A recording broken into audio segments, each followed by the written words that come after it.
Hi guys, അപ്പം ഞാനിന്നൊരു beef burger recipe ആയിട്ടാട്ടോ വന്നത്. ആദ്യം നമ്മുടെ ബീഫിൻ്റെ കീമ എടുത്തിട്ട് അതിലേക്ക് സവാള, കുരുമുളക് പൊടി, ഉപ്പ്, പിന്നെ ഇഞ്ചി വെളുത്തുള്ളി പേസ്റ്റ്, സോയാ സോസും ഇട്ട് നല്ല രീതിക്ക് മിക്സ് ചെയ്ത് കുറച്ച് നേരം നമുക്ക് ഫ്രിഡ്ജിൽ വെക്കാം കേട്ടോ.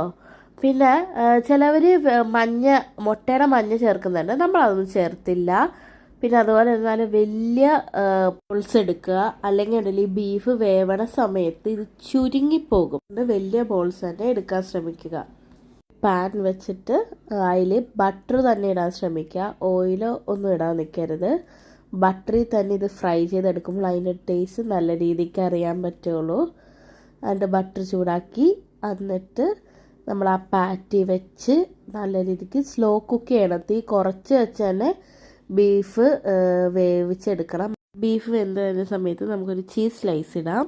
അത് കഴിയുമ്പോൾ നമുക്ക് ബർഗറിൻ്റെ അകത്ത് വെക്കാൻ വേണ്ടി നമുക്ക് സവാള വട്ടത്തിൽ അരിയാം. പിന്നെ ലെറ്റ്യൂസും എടുക്കുന്നുണ്ട്. ടൊമാറ്റോയും കുക്കുംബറൊന്നും നമ്മൾ എടുക്കുന്നില്ല, നമുക്ക് അതിനോട് ഇഷ്ടമല്ല.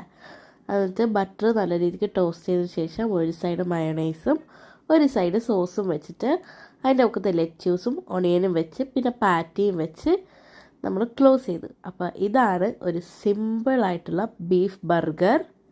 രണ്ടാമത്തെ ബർഗറിൽ നമ്മൾ രണ്ടിടത്തും മയണൈസ് ചേർത്തു. അപ്പോൾ അതുകൊണ്ട് നിങ്ങൾക്ക് ഇഷ്ടമുള്ളത് ചേർക്കാം. മയണൈസ് ചേർക്കാം, കെച്ചപ്പ് ചേർക്കാം, അതുപോലെ തന്നെ തന്തൂരി മയണൈസ് ചേർക്കാം. എന്ത് നിങ്ങൾക്ക് ഇഷ്ടമുള്ള പോലെ നിങ്ങൾക്ക് ചെയ്തോളൂ. അപ്പോൾ ഇതാണ് എൻ്റെ സ്പെഷ്യലായിട്ടുള്ള സിമ്പിൾ ബർഗർ റെസിപ്പി. അപ്പോൾ നിങ്ങളെല്ലാവരും ട്രൈ ചെയ്യുക.